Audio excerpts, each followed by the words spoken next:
Amérique ak Iran pas Amérique ak Sénégal waaye Sénégal la insécurité bi xewee moo tax fi la ñuy dooree ci lële nga xam ne moo ci mujj te xewee fële ca kaw la. waaw jërëjëf sëñ Muxtaar dafa xaw a mel ni ñaari ñi ñoo lëkkaloo. ndax bu dee Amérique Iran dafa mel ni insécurité internationale la touché bu ñu tàmbalee Sénégal defe ko ñamali ci axiru zaman dafa xaw a mel ni insécurité nationale la ñuy waxtaane insécurité ci suñu réew mi nag dafay bëgg a doy waar wala mu ëppi loxo man nag dama ragal ne sénégalais malgré li ñuy tagg suñ bopp yëpp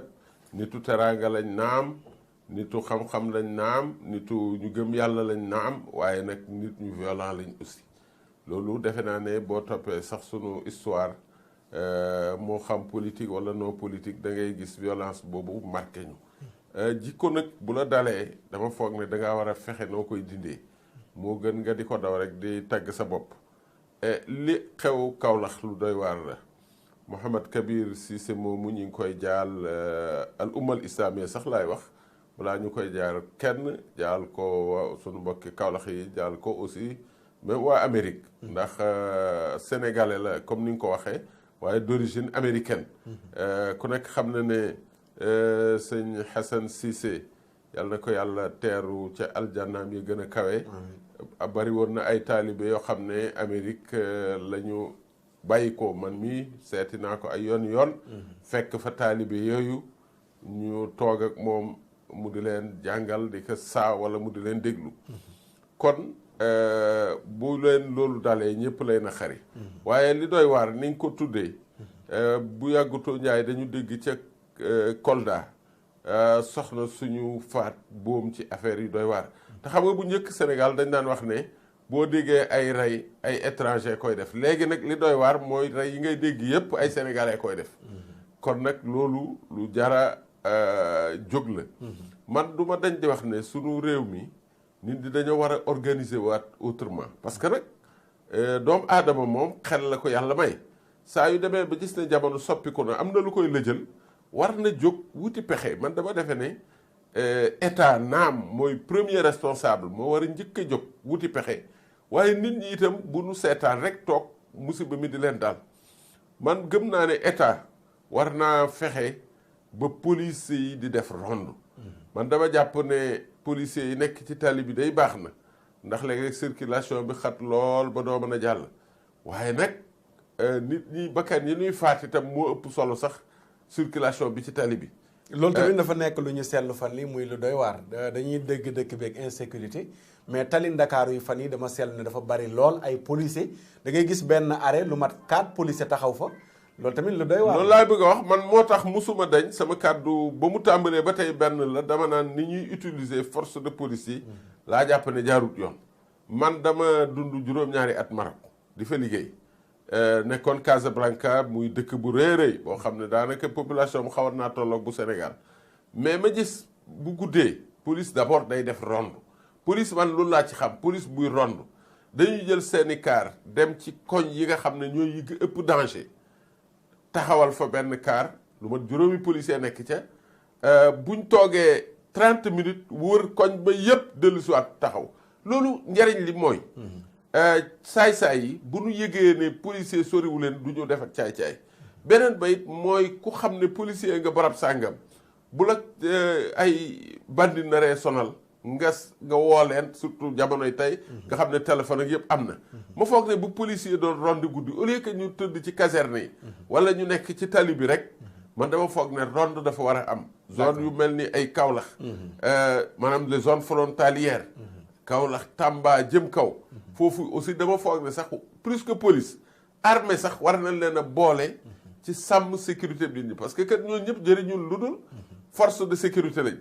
bu réew mi nar a nekk ci insécurité moo xam ci anam bu mu ko doonee ñu jóg taxaw moo tax daal ma yaakaar ne war nañoo gën a jëfandikoo ñooñu ci koñ yi nag chef de quartier ñooñu war nañu organiser xale yu góor yi nga xam ne amuñ liggéey nekk ci quartier bi te dëkk ci quartier bi bugguñ ko laal seen mbokk bugguñ ko laal waa quartier bi ñu organiser leen même boo leen doon mosal tuuti ñoom it bu guddee ñuy attaaye waale naam waaye di veiller waale ci sécurité bi. d'accord yooyu mesure daal yaakaar naa buñ ko jëlee dina tane. d'accord du ñu jeexal ci loolu ci solution yi ñu bari ñu ngi tudd peine de mort loo ci gis comme gis-gis ndax solution la pour ñu delloosi ko pour wàññi ray gi wala déet. man de sëñ Maxtaar dama naan man ab jullit laa. wa maa kaana li muminin wala muminatin ida qada allahu wa rasuluhu amran an yakuna lahumul xiyaratu min amrihim. yàlla wax ci alquran ne way gëm bu góor ak way gëm bu jigéen amuñu sañ-sañ bu yàlla ak yonent bi àddoo ci mbir ñu amati ca tànneef. donc bu yàlla tëralee peine de mort du ma discuter ndax peine de mort war naa amam déet sañ mu ko sax. dama cee adhéré bu yàgg ba ma adhéré ne l'islam mooy sama diine. am na ñu wax ne am na réew yu mu am teewul ba léegi rey mu ngi fay am. waaw loolu defe naa ay lay la rek mbir mi moo di dafa am kuréel yu jóg yoo xam ne ñoom diine yi teelu leen sax. yu dindi peine de mort ba man gëm naa ne sunu réew yi kenn ñemeetu ca def peine de mort parce que kuréel yooyu nag am nañ doole goo xam ne ñoo xaw a saytu adduna bi. kenn ku réew mu def peine de mort ñu bloqué la. say crédit duutu ñëw sa dara duutu ñëw looluy réalité. mais seeni lay taxawul. man dund naa Arabie Saoudite dund naa feneen. peine de mort fa ñuy wax. crime demewu fa nii muy demee léegi nañu comparer réew mi doxal peine de mort ak réew yu ko doxalul. xam nga ne réew mu mel ni Arabie Saoudite nga xam ne alal ja bari na leneen bari na nit ñi di jóge fu ne mais man dëkk naa fa mën ngaa dox guddi bàyyi sa alal fii kenn du ko jël parce que yàlla moom jël sax werante yàlla mi ñu bind gën ñoo xam suñu bopp bu ne lii gën ci yéen loolu ku koy werante sax dama yaakaar ne yaa ngi bëgg a génn ci biir lislaam. d'accord am na solo mi ngi noonu kon actualité la xam naa dinañ ci dikkaat beneen yoon ndax dafa nekk loo xam ne léegi lu doy waar la jël xale yi di rey jël jigéen ñi di rey ba ci ñoo xam ne sax ñu wéradi lañ léegi ñu ngi leen di rey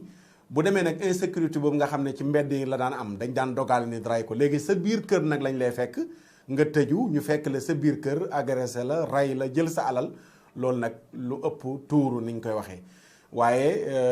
Omar danañu wan léegi benn article nga xam ne KL Info nekk foofu ca Kaolack benn site internet moo ko dugal wane ne américains yi ñoom jël nañ seeni matuwaay ngir leeral li nga xam ne moo xew foofu noonu la ci Amérique pour seen doom ji ñu rey wala moo xew fii ci Sénégal ci seen doom ji ñu rey xewee ca Kaolack loolu nag defe naa bu fekkee américains yi ñoo nar a jël tey seeni matuwaay buñ ca jógee xanaa suñ gouvernement bi dana yeewu ci nelaw yi mi nga xam ne mi ngi koy nelaw su demee ba doomu Amérique bu nekk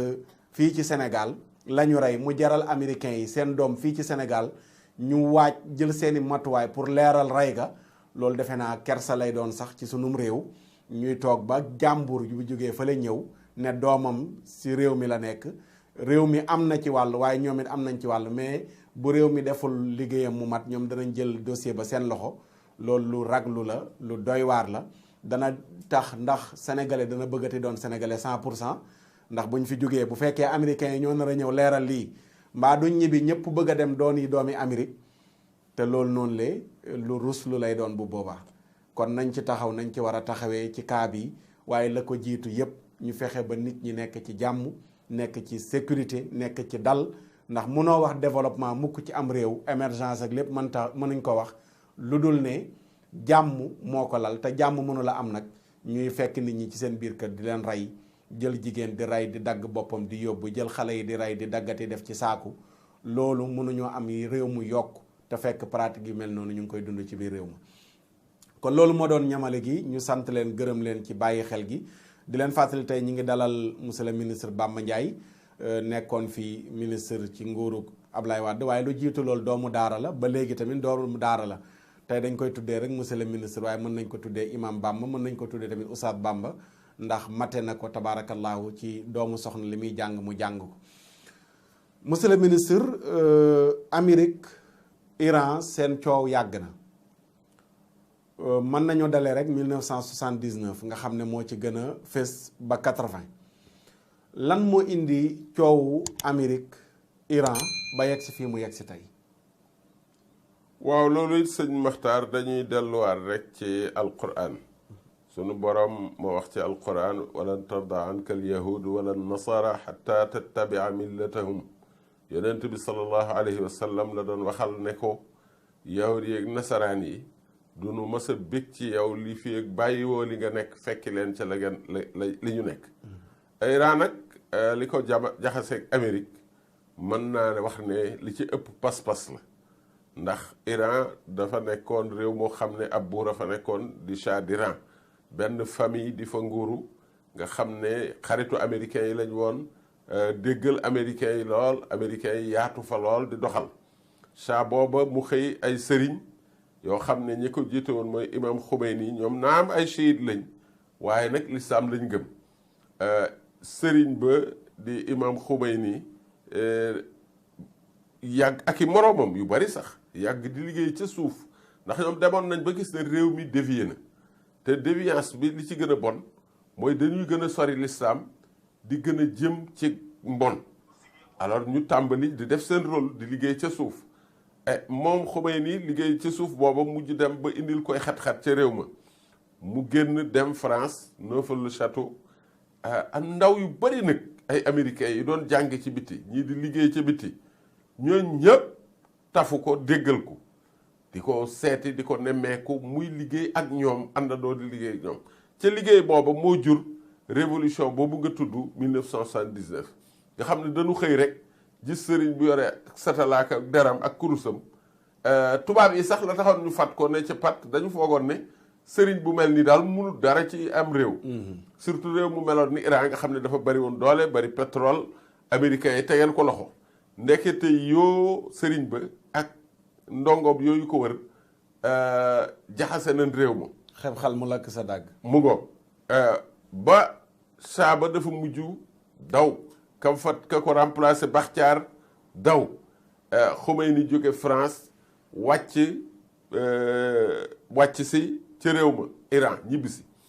ba muy ñibbisi defe naa ne mbooloo ma ko teeru rek wane na ne Iran mi soppaliku na ñoom nag ban excès ñu daaneel nguur ga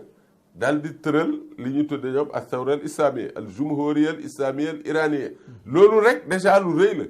daal di tuddee réew ma du nekkatut bu njëkk empire perse ba mu nekkoon waaye dafa daal di nekk état islamique république islamique d'Iran lañ ko tudde xam nga tur woowu rek déjà ab cax la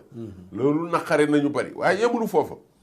ñu càmbar li ñuy tuddee ay institution muy ndëgër laay yi nga xam ne ci la réew mi wéeru ci ay constitution ak ay institution yu ñu fa teg assemblée yooyu yëpp ñoo càmbar ko ba mu jeex ñu ne daal li dëppoowut ak sunu nekkinu réew mi ndax réew moo xam ne ñi ci ëpp ay jullit lañu bu ko ñëpp doon it itam ñi ëpp ca ñay dogal te am fa kàddu ay sëriñ lañu te boo xoolee fii ñu fenn ci institution yi amuñu benn place ci liy doxal réew mi loolu mënta nekk jaaduwul ñu ne kon nañ càmbaraat constitution bi defaraat ko ñu daal di xoolaat constitution ba defar ko dëppale ko ak seen réew daal di tëral li ñuy tudde yow wilaayatul faqih wilaayatul faqih mi ñi ngi ci jublu ne réew nag ngir mu dox jaar yoon boroom xam-xami fiq ya ñoo koy jiite loolu li muy tekki mooy naam na am ñu jàng tubaab wala anglais wala leneen di doxal seen xelu adduna ak xelu maami jàmbur waaye nag buñ demee ba ne dañuy tëral lenn ci réew mi loolu la ñuy tëral dañ ko war a gaaral borom xam-xamu fiq bu yeewu nag ndax Iran itam il faut ñu leeral loolu ñoom seen am njàngu daara dafa xaw a nuroog suñu njàngi majaali su mag ña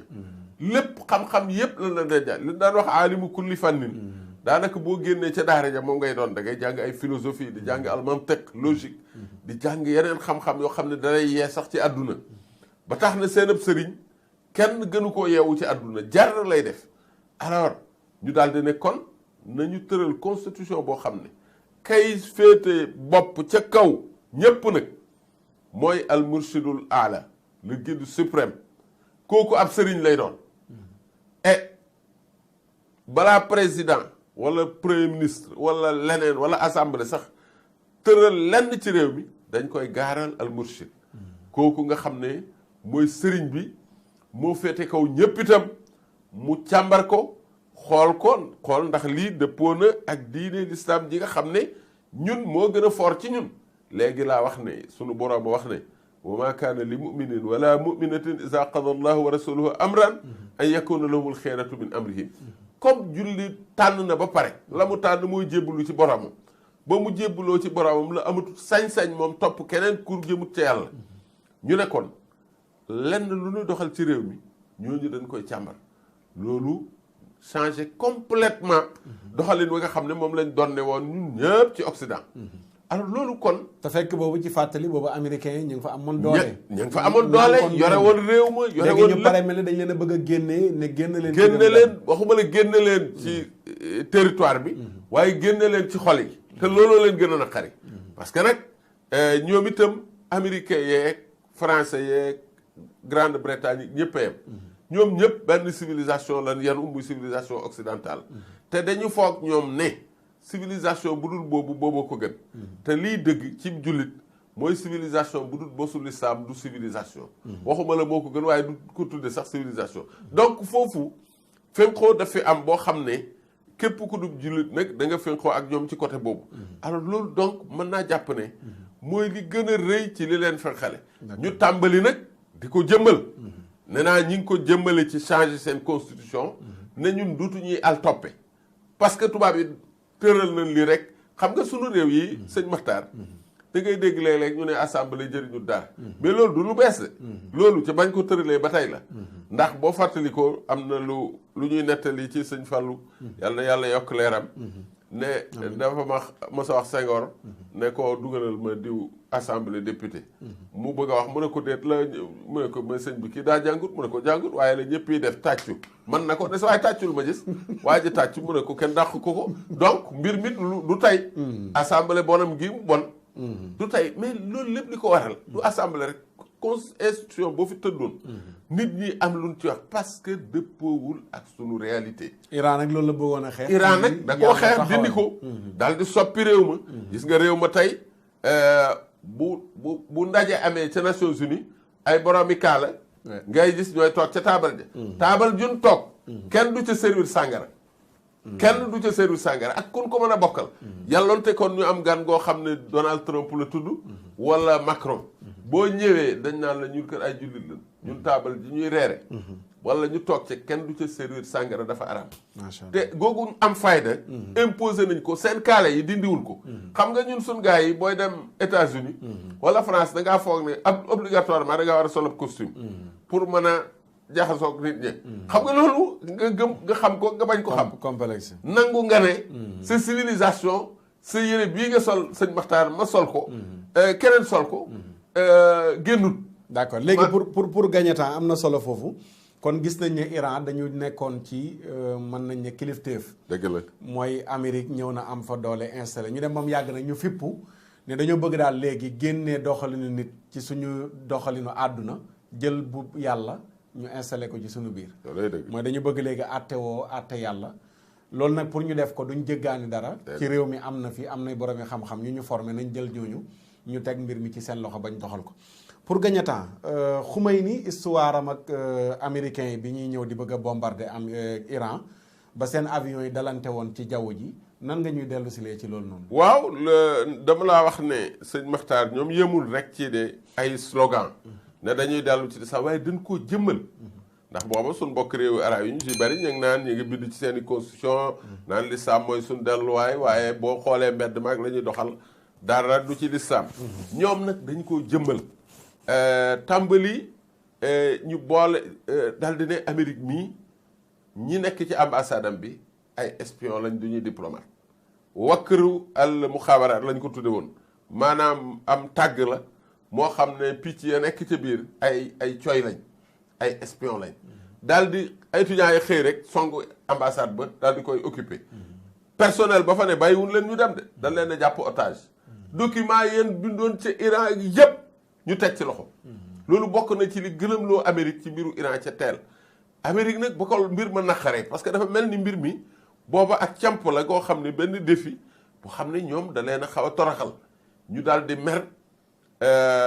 jël ñaari avion wala ñett daal di leen yebal cay soldats yu xarañ jox leen di ngànnaay ne daal bu leen tàggoo nee leen cëpp rek ca dëkk ba ca ambassade ba wër ko libéré nit ña te ñibbisi bu leen fa def leneen yàlla dogal bañ ne bëreet naaw ca kaw rek yàlla tasale leen ñu daan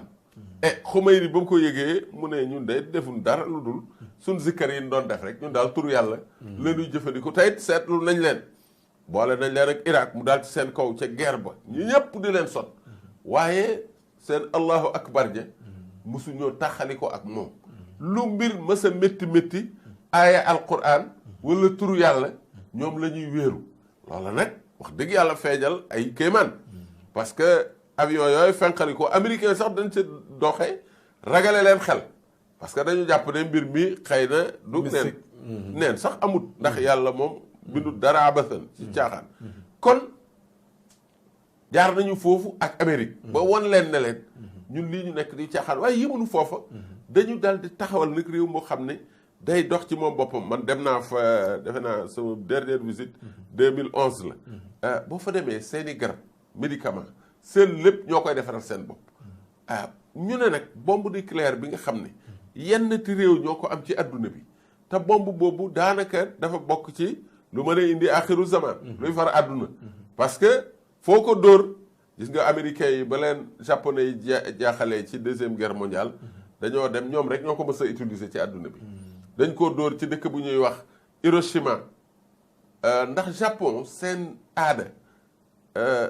jébbalu amu ci maanaam xeex ak nit ba mu dominé la nga jébbalu ne ko gaañi nga ma tubaab dana def loolu signé armistice ne man kat yaa ma man signé naa bàyyi ma ñu bàyyi la Japon loolu amul ci seen histoire deuxième guerre mondiale ñu lakk sonal leen lool ñu bañ a jébbalu américains yi te ñoom dañoo mën guerre maritime ndax ci ndox mi da leen a wër américains yi daal di jël benn bombe atomique dóor ko Hiroshima benn dëkk ba raf faar carrément nit nekkatu fa tabax nekkatu fa dara nekkatu fa ñu ne déet waaye ñu teg ñaari fan ñu dóoraat beneen Nagasaki beneen dëkk loola defaat noonu ñu ne japonais yi bi bu ngeen jébbalu woon nag Tokyo la ñuy dóor ñetteel bi comme ay dof lañ te am nañ bombe bi japonais yëpp daal di ne buur ba lii kat pexe amatu fi lan doon bañ lépp dañ ko def ñu daal di obligé loolu presque moo jeexal seen diggante bombe boobu nag dafa am réew yu ko am ba Israël sax am na ko ñu ne nag réew mu ko amut ba tey bu mu ko amati ndax bombe bi musiba la waaye ñun ñu ko am nañ ko denc duñ ko jëfandikoo nañ signé accord waaye nan yem foofu rek Iran yi man loolu doyuma man dama koy am denc def ni yéen signé li ngeen signé ñu ne ko nag doo ko am loolu nekkat beneen coow bu ko fenqale ak américains yi. mu jur ñu embargo Iran ba léegi ci lañ nekk. mu ngo embargo bu métti sax boo xam ne seen économique duutu jaayante kenn. duutu jënd kenn te kenn lu ñuy sàcc ca suuf rek. xam nga loolu mënut a doxalam réew. ba Iran sonn lool. bi Iran loolu tax bi ñuy fal Rouhani mi ñu ne ñun nag nañ wut président boo xam ne dafa dëppoo ak jamono. dëppoo ak jamono pour ñoom mooy dëgg la américains yi bu ñu nangoote nekk seeni taalibe mais nag nañ waxtaan ak ñoom parce que saay-saay yu am doole lañ nañ wut président boo xam ne ku mën a waxtaan la loolu bokk na ci li fal Rouhani mi Rouhani dafa bokk ci ñi ñu jàpp ne bokkun ci radicaux yi ñu dëgër gi alors ñu daal di koy fal bi mu ñëwee falu négocié woon ak Obama bu négocié ak Obama ba ñu d'accord ba signé ñu daal di àndaat ñu dindi embargo ba delloo ko ci saasi loo xam ne américains yi xaalisam bi mu yore woon ci banque américaine yi matoon 150 milliards de dollars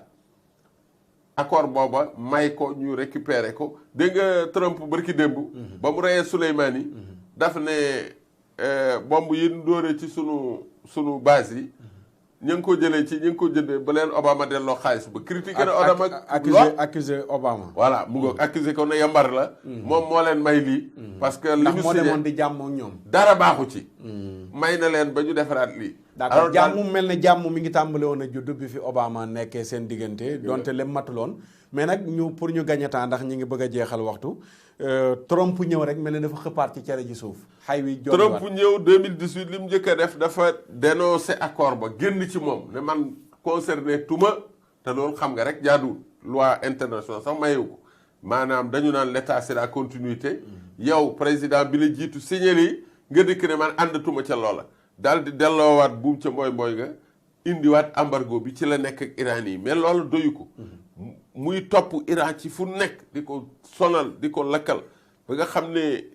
kii di Soleimani nekkoon ab général koo xam ne Iran dama ne la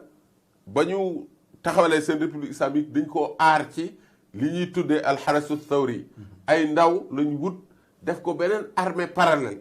boo xam ne ñooy garder révolution islamique bi ñooñu nag ka leen jiite woon benn ci seen brigade yi ñu di ko tuddee brigade de Faylaqul Quds mooy Souleymani Qasim Souleymani mii ñu faat kooku nag yàlla da koo mayoon xereñ bokk na ci guerre Iran Irak guerre Syrie ak Irak ba ñuy xeex Daesh daanaka moo ko jiite woon Liban Hezbollah moo leen jàppale woon bref fépp fu Iran taxaw tey ba ca Yémen moom moo leen daan xelal ci wàllu lu jëm ci bitim réew seen service de renseignement généraux aussi ci wàllu bitim réew lépp moo ko yore xam naa Amérique gis ne kii nit ku dangereux la ci ñoom ñu daal di ne kii il faut ñu faagaagal ko d'autant plus que Iran fii ak at mii ci jeexital bi dañuy dem ci élection te yaakaar nañu ne Qasimi moomu mënoon naa nekk candidat te popularité bi mu am tax na ba bu ko nekkoon mën naa am mu gañe loolu lépp tax ñu ragal ne bokk na ci li tax ñu xëy rek faagaagal ko def loo xam ne addina bi aussi ñaawlu na ko ndax wax dëgg yàlla nit ko xam ne réew moo xam ne nekku leen guerre même bu ngeen nekkee ci jafe-jafe nga xëy rek ay nitam di kilifa ca réew ma nga fekk ko mu génn réew ma dem Irak doon fa liggéey nga dab ko rek suba teel rey ko ak boole ko juróom-ñeenti nit ndax dañ ko rey ak ki ñuy wax muhandis Abul Mahdi ak yeneen juróom-ñetti officiers yu àndoon ak ñoom lañ boo doon def faat donc loolu nekk xew-xew boo xam ne lu bees la ci àdduna bi te lu àdduna bi tàmbuloon la ñu rey Souleymani moomu Qasim Souleymani muy général boobu noonu Irak ne dina fayu bombardé ay bërëbu américain yi dëgg la seeni camp waaw Iran ne ba Iran quand même réew la moo xam ne dafa yëg boppam tey ne naa du al toppe dal di ne lii ku ma ko def danaa fayu kilifa ga gën a mag di xamane moo jël kàddu ba ñu ko reyee ñu defi daje ñu ne daan fayu seen kuréel yépp ñu jox leen ndigal ne daan fayu fayu bi nag ñu ne duñ wax ban barab la duñ wax kañ la duñ wax naka la waaye dina am waaye ca gannaaw suba sa rek ba ñu dencee Souleymani ba pare ñu daal di gis ne bombardé nañ ñaari base américaine yu nekkoon Irak waaye foofu nag sëñ Maxtaar man damaa ragal ak baara yégoo am fa ndax li ma jaaxal mooy bañ leen bombardé iranien yi dañoo daal di ca saasa ne lu mat juróom-ñett fukki nit ak lu topp dee nañ ko iranien yi wax dëgg yàlla xamewul leen fenn parce que ay jullit lañu waaye Trump dikk def conférence de presse weddi ko ne kenn deewu fa kenn gaañuwu fa ay yàqu matériel a fa am yu tuuti loolu nag xaw a lënt ñi càmbar politique yépp ci àdduna bi ne loolu lu mën a am ndax Trump xam nga tubaab yi sax ñoom bu leen neexee fen waaye nag Amérique nanguwuñ njiit luy fen ñoom seen njiit bu fenee bés buñ ko découvrir dañ koy wàcce loolu ku xam seen histoire xam ne duñ may njiit mu fen tey doomi Amérique ni ñu ko fonkee yaa ngi wax léegi sëñ Mohamed Kabir Cissé américain yi ko amoon na nationalité américaine ambassade bi yebal na délégation Kaolack ñoom dañoo fonk doomu Amérique ak fu mën a nekk nag ak ku mën a doon comme yaa ngi yore nationalité réew mi rek jàpp nañ ne am nga xiima ma ragal ne dana jafe ñu rey ca juróom-ñett fukk Trump mii dem moom it élection ñemee taxaw di fen américain yi te léegi kumpa amatul ma yàgg ragal ne foofu dañoo xaw a baarayigoo ak iranien yi parce que nag géopolitique aussi dana doxe noonu iranien régime ba ñoom it sonn nañ fi mu nekk nii ndax jafe-jafe yi bari na te ñi ngay préparer élection Amérique aussi Trump mi ngi préparer élection ñàkkul ak déggoo am ci seen diggante parce que li ñuy noono ñëpp d'accord nañ ci ne léeg-léeg ami mbir yoo xam ne dañ ciy waxtaan baara yéegoo d'accord léegi ndax foog nga ne laale dana am diggante Amérique ak Iran bu fekkee gëm nga ne dana am ak boo ko gëmul ci question bi ci topp mooy bu dee dana am wala bu amee lan la mën a indi ci àdduna bi laale directement de gëmatuma ko ndax gëm naa ne Amérique aussi ëppewut doole Iran noonu dooleem ji ko nit ñi yaakaare aussi demewut noona xam nga doolee léegi li mu sukkandiku bariwul Amérique doful xam na ne bu xeexoon ak akas réew surtout sax Sénégal boo sàgganul diggante bi Japon mën na ko dab Chine mën na ko dab borom bu ko Inde mi sax mën na ko dab ak keneen ak kenn te loolu ñoom ci course lañ nekk donc doful bay dugg ci guerre directe guerre par procuration laa ragal de buy am moom la ñuy def am nañu réew yoo xam ne ci seeni waaw la ñuy dox ñooña de mën nañ leen a yebal ñu songu nañ ko def la woon Irak cay jamono mu songu Iran ñu taxaw nag ca gannaaw di ko jox ay xabaar ak di ko dimbaleeg di ko jox matériel waaye am maa jëmmi mu daal ci kaw Iran directement yaakaaruma ko Iran it xam na ne Amérique ab ponkal la moo xam ne wax dëgg yàlla gëmm rek dal ci kawam wóorul ma yaakaar kon ne xëy na li ñuy def Iran am na lu formé mu ko wër li mu tuddee mexwarul muqawama cercle de résistance Irak ci la bokk léegi mën nga ne sax Syrie ci la bokk ndax moo jàppale woon mën nga ne Liban à travers Hezbollah ci la bokk mën nga ne Yémen à travers al-Houthiyun ci leen bokk ak yeneen réew yoo xam ne Iran ma nga fa léegi am fay armée am fa ay militaire am fa ñu formé te foofu Amérique am na fa ay intérêt yooyu mën na cee dóor comme ni mu ko tàmbalee defee ci base yi mu foog ne xeex bu mel noonu mën naa am mais ala kulli xaal même bu ñu jógoon di laal si Iran réewu golfe bi ci bari mën na leen a attaqué ndax wax na ko sax wax na ko nee na man bu may dóor dafa njëkk a wax ne bu may fayu ci Arabie Saoudite la ci Dubaï mii laay dóor Émirat parce que ñooñu ñëpp dañoo ànd ak américains yi ànd ak ñële donc te ñooñu xam nga ne mu laal leen yomb na ko trop donc te Amérique bëgguñu ñu laal Arabie Saoudite ndax seen parce intérêt que Amérique aussi ci ñooñu lay dund te ñooñu li ñuy jox Amérique li muy bari li ko waral mooy dañoo yaakaar ne Amérique moo leen yoral seen sécurité bés bu leen lenn laaloon ñu xam ne Amérique mii ndekk yoreetul seen sécurité dañuy bàyyi Amérique wuti feneen donc Amérique it buggut loolu ku leen laal seen bakkanam la ci teg donc yooyu raison yëpp tax na ba yaakaar ne jaamaarloo direct moom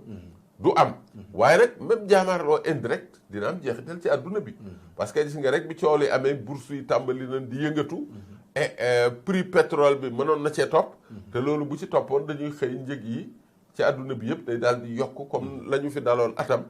te bu boobaa réew yëpp koy yëg ak yeneen ci exemple réew yëpp yëg comme exemple Arabie Saoudite ak Yémen guerre bi dañu yaakaar na day yomb mais biñ ci duggee gis nañ ne Arabie Saoudite mujj gi bëgg na cee génn mu tëj ko ndax économie migam dem na ba yëg ko dëgg la xam nga mooy li may wax rek réew yi dañoo sukkandiku léegi ci loo xam ne lu woyof la suñu borom xam naa xarañteem moo mel noonu gis nga yàlla ku yebu rek moytu ko lépp moo ko mën xam nga jamono ji biñ demee ba adduna yaakaar ne évolué na la pousse nit mu créé bombe atomique nga xam ne benn buñ ci dóoroon rek axiru zaman bi nga wax mën na faa jaare adduna bi far li addunay xarañ yàlla defar lool na leen ci seen loxo loo xam ne mën nañoo raaf seen bopp donc yàllaa mel noonu économie noonu la demee tey économie bi li muy avancé lu tuuti mën na daaneel économie Amérique lu tuuti mën na daaneel économie Arabie Saoudite li leen dal ci Yémen mooy loolu foogoon nañ ne seen doole ak seen pétrole waxuma la loolu waaye ñu formé li ñu tuddee at taxaalufu duwali benn alliance internationale bu leen di jàppale ba ñun ñii sax ñu ngi ñu fay tudd Sénégal alors donc ñooñu ñëpp terewul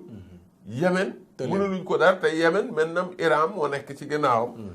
donc que les Amérique ak France ak ñëpp nga koy jàppale waaye taxul nga mënal leen dara donc la hawla wala quwwata illa billah mbir bi daal wiiri dellu ndaari rek doole yàlla rek ko am pexe it yàlla rek ko am doy na waar pour ñu jeexal duñ mën a jàngat ci biir jullit ñi ndax Amérique bu demee ba ñàkk pexe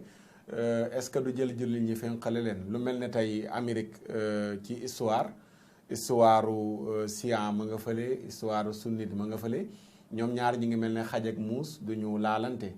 léegi est-ce que bu demee ba ci biir du loolu mooy nekk xaywa ñoom ci seen biir ñu nekk ñu jege woo comme ni ñu amoon état kañ sëñ Muxtaar dama laa wax ne ca tàmbali ba bokk na ci li fenqale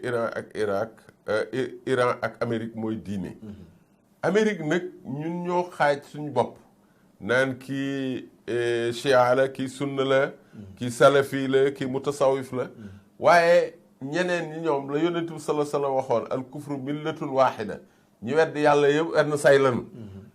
ñoom dañoo jàpp ne jullit yi aw say lanu ñun ñooy def wutal ci suñu diggante de mais ñoom pour ñoom jullit la rek il est dangereux pour ab américain jullitab suufiyanke ba danger bi mu am moom la salafite bi am moom la chia bi am ba tax na fenqale bi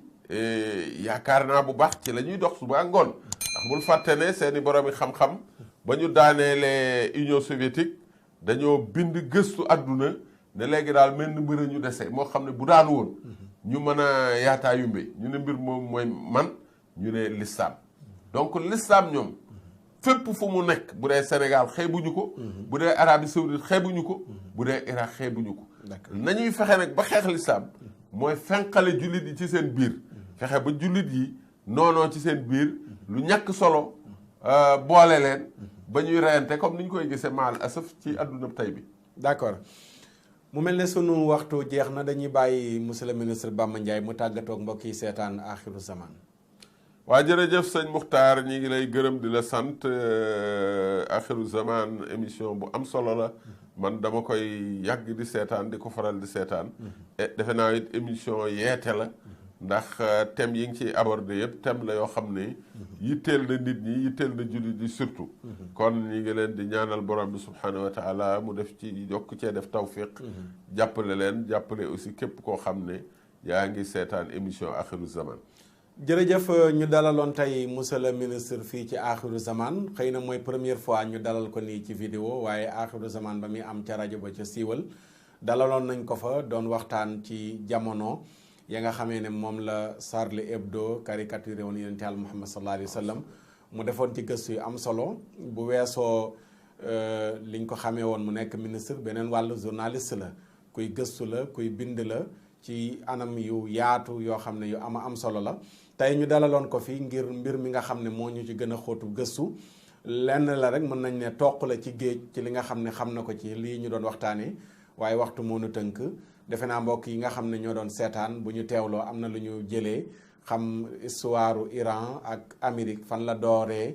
ca mbirum diine laloon ko Iran bu xëy fippu ne bëggatuñu ku dul yàlla yilif ñu dañu bëgg yàlla yilif ñu jël réew ma jox ko yàlla taxawaay bu mat sëkk jël seeni matuwaay yi ñu war a jël yépp américain ya seen fitna yàgg na bañ jàppee seen ndaw yooyu noonu la ca ambassade ba ñu demoon na dañ leen di libéré ji seen avion ya dalante ci jamonoy Khomeini coow loolu noonu le dàkkul ba toll nii tey bi nga xamee ne Obama ñëw na nag nekk nit ku ubbeeku doon waxtaan pour jàmm dellu si donte lépp matuloon waaye bi ngóor si ñëwee moom di Trump daam jël cere ji xëppaat ci suuf ba rey seen général boobu noonu le di Souleymane wala Qasim Souleymani ba mbir yi toll fii mu toll tey li ñu def rek mooy ñaan yàlla wis ci ndox mu sedd ndax mbir la moo xam ne nii li ñaan xay du yem ci bopp borom te bu xay tàkkee ci seen diggante fii ñu nekk ci Sénégal danañ ko yëg àdduna bépp danañ ko yëg kon yàlla bu xay tàkk yàlla wis ci ndox mu sedd jërë ngeen jëf ci seetaan bi wasalaam pexeek tànk bu gudd ak barke ooleek alal du tee ñu xëy la tàgge xam-xam bu rëy ci yàlla mbaa ci duniyaa du la fegal bàmmeel yaak laaj